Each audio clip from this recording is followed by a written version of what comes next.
All right, so I got a 2017 Chevy Express here, and a little dimmer switch light over here that you could push that button in, and then you can kind of turn this, right?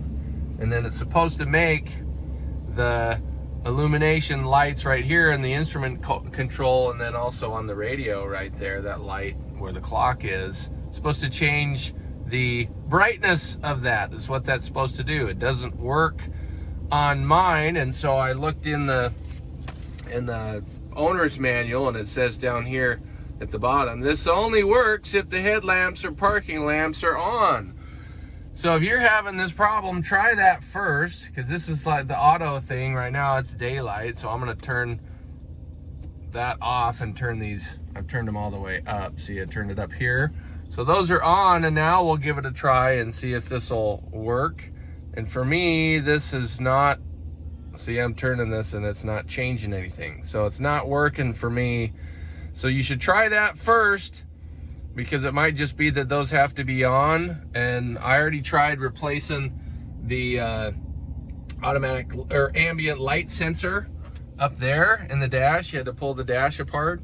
And so now I'm thinking that maybe there's a problem with this switch. So I'm gonna replace this and then see if we can get these lights to dim properly. So that's what I'm going to show you how to do. So the first thing you got to do is come down underneath the dash down here, and then there's a couple of 10mm bolts. So there's one right there, and there's one right there that you've got to loosen these up. So I've already loosened these quite a bit. So you want to, what's going to make this easier is if you get an extension on your ratchet, and then you use that. It's going to make it a lot easier to get these off. And I was obviously using a socket wrench before, but then you'll pull those off. Let's get this one off. This is kind of the easy part. Pull those off.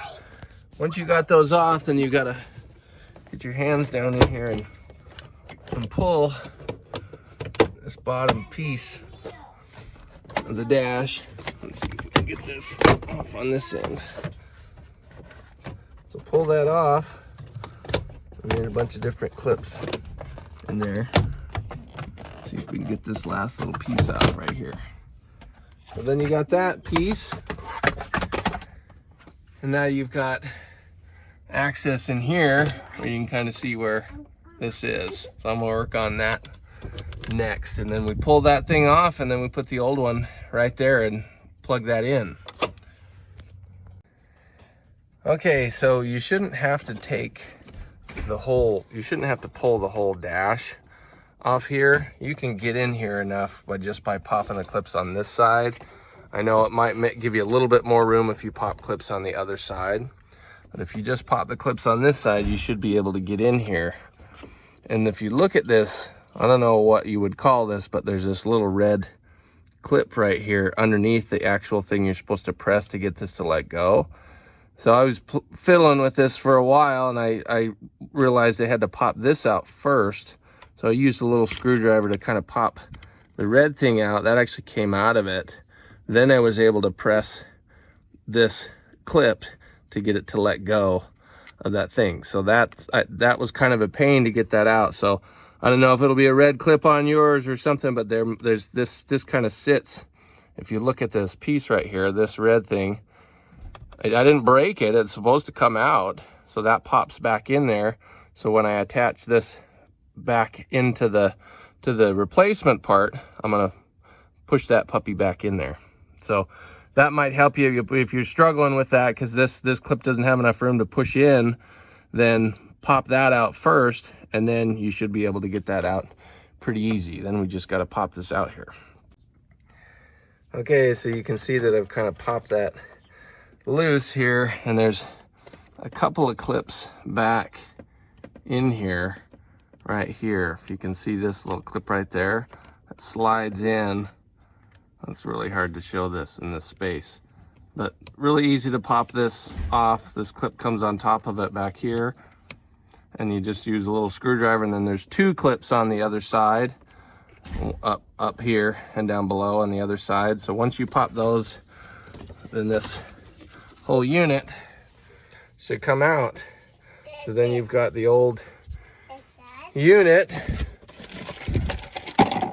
and then you can compare that with the one that you bought, which you can get the genuine GM part for 45 bucks or something. This isn't. This is one that's on Amazon that's a part match, so we'll see how well this works, but looks like it's the same setup here. So that's what we're looking at, and then we're going to replace it and see if it works.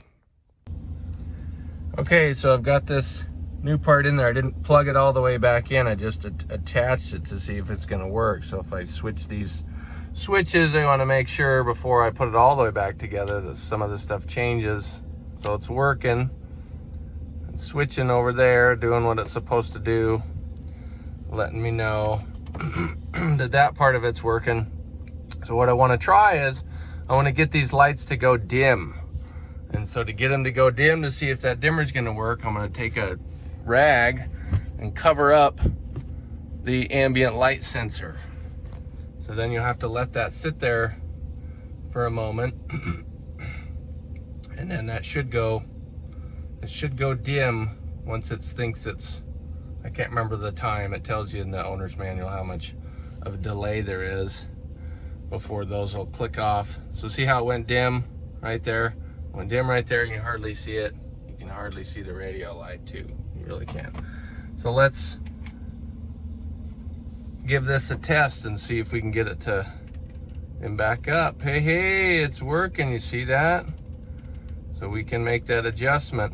So that's when it's gonna work. It's tied into, because I tried this first before I put a rag over the ambient light sensor and didn't change anything. Like, oh man, daytime, the dimmer's not doing anything even when I turn these lights on. So it's linked somehow to the automatic light control, that ambient light sensor, when you're going to be able to get the dimmer switch to work. So you see that? It's going lighter or darker and then lighter right there. And then also the dome light wasn't working before. It says on here that if you go all the way to the right, then the dome light should come on, and that wasn't happening before. But now I go and I click, and then my dome lights are on, and I can do that. So it worked. So this was a pretty cheap fix for something that's annoying for a lot of drivers, so it might be worth spending the 25 to 50 bucks depending on where you get the part to fix this. So I'll show you in just a second how to put this back together. So just while I have this out, I want to give you a little better look at this thing right here, because this is what's going to help you take this apart. Is I used a little screwdriver for this.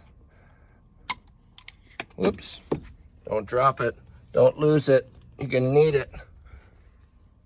Okay, but I popped that out, and then you'll be able to see right here how this little holding clip moves a lot more once you move that red thing out of the way. So that's why you want to do that, okay, to get that out of the way. But I'm going to put that back in there, that little extra clip. I'm sure a real mechanic would have the term for what that actually is.